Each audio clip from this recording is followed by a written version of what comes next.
Hi, I'm Tudor Morgan. And I'm Karin Strand. We are expedition leaders for Hurtigruten. So Tudor, today it's your home turf that's on the menu, the wild and woolly side of Britain.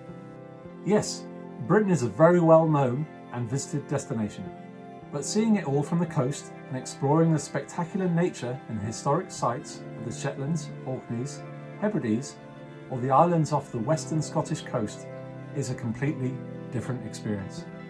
You will be completely enchanted by the diverse nature, rolling green hills, moorlands, mountains, boulders, forests, scattered islands and rugged cliffs. In a relatively short space of time, you will experience harsh yet spectacular scenery in places that are almost ridiculously pretty and picturesque. If you add small thatched roofed houses, beautiful villages with cobblestone streets, adorable cottages, magnificent castles, impressive churches, ruins from old monasteries, curious ancient dwellings and tombs, in addition to some bigger cities, I'll say it's a pretty great combination of experiences. Not to forget, you will learn the fascinating history that stretches from Neolithic times via the Celts and Vikings to visiting castles and whiskey distilleries. You will experience it all both via lectures and by going ashore to discover these places firsthand. You will be fully immersed in the nature, scenery and wildlife and local nature. When it comes to wildlife, the largest wild mammals that remain in Britain today are members of the deer family. The red deer is the largest native mammal species and is quite a common sight. The other indigenous species is the roe deer.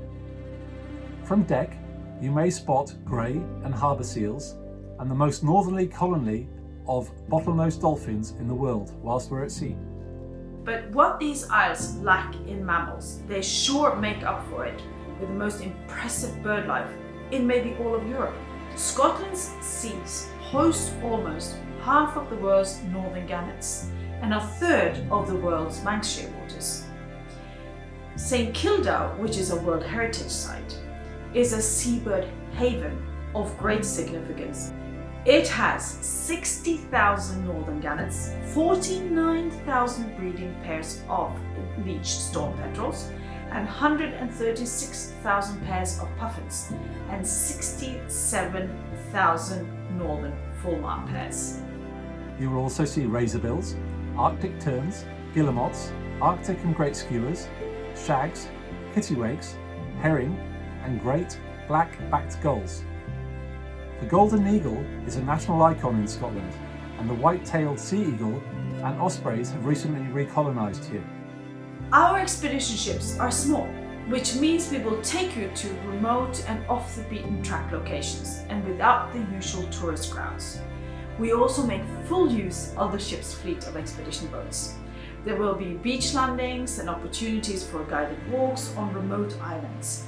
You can also explore lonely beaches at your own pace while being immersed in the wild beauty of the surroundings. We will also organise beach cleanups in these stunning places. Karen, I and the rest of the expedition team will make sure you get the most out of all landings and visits on land. But we will also provide deeper and richer insight through lectures and other activities in the Science Centre on board. Visiting these remote islands is best done by a ship, and we provide the possibilities to experience a lot within a relatively short time. Join us and see a whole new side of Britain.